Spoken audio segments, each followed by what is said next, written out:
É, na verdade, um tipo de evento aleatório.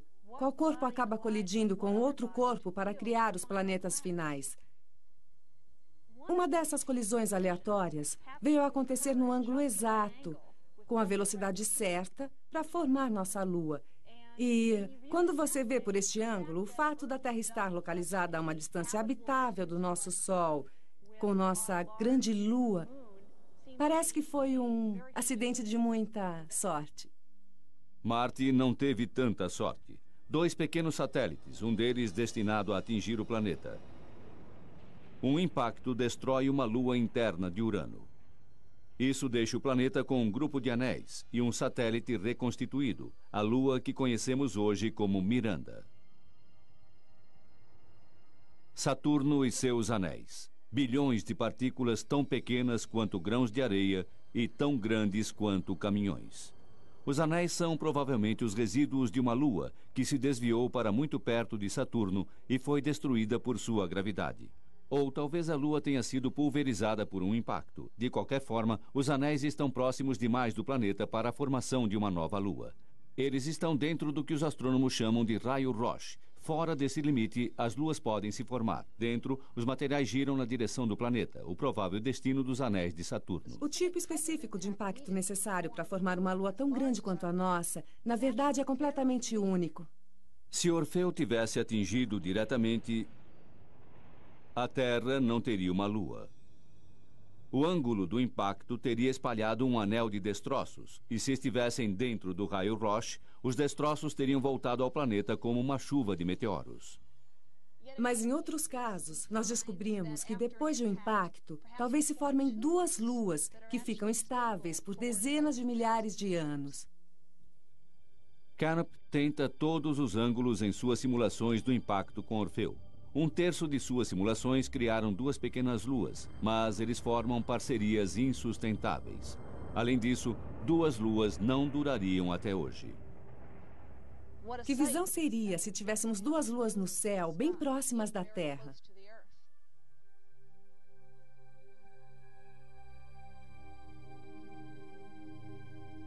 Com 2 luas, a lua menor e mais próxima ou cairia na Terra ou as luas acabariam por colidir.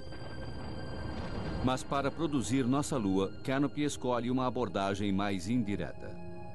Descobrimos que se você faz o impacto acontecer a um ângulo bastante descentralizado, de uma forma que o objeto quase não atinja a Potro-Terra inteiramente, esta configuração é muito boa para colocar o objeto em órbita. O impacto descentralizado pode destruir parcialmente o corpo que está colidindo, que então se afasta da Terra e temporariamente se reestrutura antes de voltar para um segundo impacto. Um duplo desastre. Todo o processo de impacto provavelmente levou cerca de 2 dias para ser completado.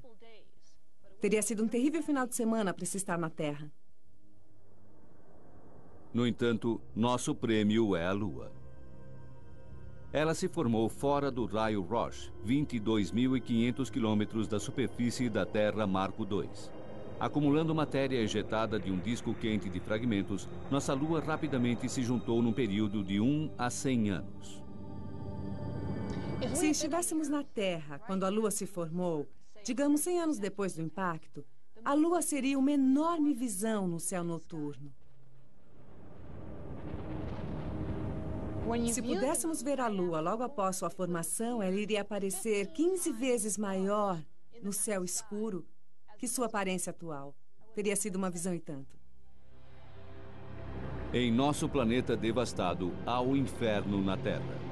Vulcões em erupção, a crosta se deslocando, lava se espalhando como um oceano. A Lua está tão próxima que rochas e magma são influenciadas como a maré. A força de atração lunar é 4.000 vezes maior do que a de hoje. A Terra estremece e explode. Nos oceanos, todas as ondas são como maremotos. Gradualmente, através de 4,5 bilhões de anos, a Terra esfria e se acalma. Inicialmente, vastas forças fazem com que a Lua seja rapidamente empurrada para longe. As rotações dos 2 corpos ficam mais lentas. A duração dos nossos dias passa de 4 para 24 horas. A ação das marés continua a diminuir a velocidade de rotação da Terra e mantém a Lua afastada. Cientistas sabem disso através do exame das camadas de rochas, chamadas de cadenciômetros das marés. Elas mostram a frequência das marés pré-históricas. Marjorie Chan, da Universidade de Utah, procura por estes cadenciômetros em Big Cottonwood Canyon. Várias eras atrás, estas eram camadas de sedimento deixadas pelas marés no estuário de um rio. Algumas destas camadas de rocha possuem apenas a espessura de uma folha de papel. E é como se cada pedaço de papel representasse uma história, uma página retirada de um diário contando o que aconteceu há 1 bilhão de anos. As descobertas de Chan são concretas. Marés primitivas eram mais frequentes e os dias muito mais curtos. É incrível que esses cadenciômetros de marés possam nos dizer que o dia possui apenas 18 horas, porque podemos contar a partir do ritmo das marés. Podemos ver quantos ritmos existiam num dia, quantos dias existiam num mês, quantos meses existiam num ano, e usamos esses cálculos para mostrar como a Lua vem se afastando da Terra. De 22.500 quilômetros no início, a Lua está agora a 376.500 quilômetros da Terra. Atualmente, quando os 3 corpos se alinham, a Lua pode cobrir o Sol com precisão. Na Terra, nós vemos o fenômeno como um eclipse total, uma incrível coincidência cósmica. Estes eclipses são outras evidências de que a Lua está se afastando da Terra. Este é um eclipse total como vemos hoje, mas era assim que veríamos o eclipse quando a Lua estava mais próxima da Terra. No futuro, quando a Lua estiver mais distante, um eclipse total será coisa do passado. Antigas documentações de eclipses revelam que há apenas cerca de 2.000 anos atrás, a duração do dia era um pouco mais curta do que atualmente. Se tivesse se mantido constante, o eclipse solar de 136 a.C. teria seguido esta linha de totalidade. Em vez disso, como o dia era 1/20 de segundo mais curto, a totalidade se deslocou para o leste através da Babilônia. Mais de um quarto de século atrás, os astronautas da Apollo instalaram refletores na Lua. Hoje, eles são alvos para os astrônomos do Observatório McDonald, no Texas. Ao receber os raios laser que retornam dos refletores, a velocidade na qual a Lua está se afastando pode ser medida até a largura de um fio de cabelo. A distância está se ampliando em 3,8 centímetros por ano. Dessa forma, em 4,5 bilhões de anos, a Lua em nosso céu encolheu até chegar nisso. A força de atração gravitacional da Lua mantém a Terra numa posição horizontal, com uma inclinação de 23 graus. Marte, ao contrário, não possui uma grande lua estabilizadora. Consequentemente, ele oscila em seu eixo. Ao longo de milhões de anos, a inclinação pode variar de 0 a 90 graus, fazendo com que seu clima seja inconstante. Imagine a Terra dessa forma. Em Paris, no Bureau de Longitude, o astrônomo Jacques Lascar faz exatamente isso. Ele se pergunta o que aconteceria à Terra sem nossa grande e benéfica Lua. Primeiro, ele faz modelos da Terra com a Lua. Nosso eixo se move num círculo, mas sempre a 23 graus. Ao remover a Lua, o movimento circular diminui, mas o planeta fica maluco. Os cálculos de Lascar mostram um caos. Tire a Lua e nós perdemos toda a estabilidade. A Terra oscilaria pelo interior do sistema solar.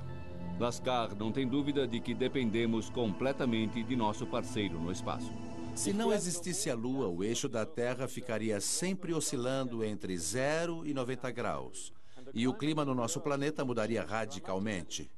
Então podemos dizer que a Lua é um regulador climático para a Terra. Mesmo com a Lua, a Terra sofre pequenas oscilações. Como um membro da equipe da NASA que estuda as origens da vida, Lynn Rothschild sabe que até mesmo as menores mudanças de inclinação geram profundas consequências. Alguns pesquisadores na Alemanha apresentaram uma teoria de que a razão da civilização na Terra ter começado na região do Delta do Nilo e não no Saara, onde existiam grandes grupos de humanos naquela época, é porque o ângulo oblíquo da Terra havia mudado menos de 1 grau. O próspero Saara, no norte da África, se transforma numa parda região estéril. Hoje, ele é o maior deserto da Terra, produto de uma mudança de ângulo do eixo planetário. Sem a Lua, estaríamos vivenciando mudanças de angulação de 20, 30, 40 e 50 graus e até mais. E então compare essas mudanças com aquela de menos de 1 grau que causou a migração em massa de humanos e podemos imaginar que problema sério a falta da Lua traria para a vida na Terra. Portanto, ao perdermos a Lua, existem motivos para preocupação. Seria este o Egito quando a Terra começar a oscilar? Seria este o Saara do futuro? Será que a Antártica se transformaria num deserto escaldante? Estas são as perspectivas se nós perdermos a Lua e a Terra girar descontrolada. De repente, teríamos verões que seriam incrivelmente quentes. Na parte terrestre, estamos falando de talvez mais de 100 graus centígrados, mais do que a temperatura de ebulição da água. Por outro lado, teríamos invernos com temperaturas abaixo do congelamento, provavelmente tão frio quanto o gelo seco. Temperaturas incrivelmente frias. Placas de gelo avançariam e recuariam através do Equador. E pior ainda, com a Terra balançando caoticamente, os círculos polares derreteriam, os níveis dos oceanos subiriam, ilhas desapareceriam e nossas cidades costeiras seriam inundadas.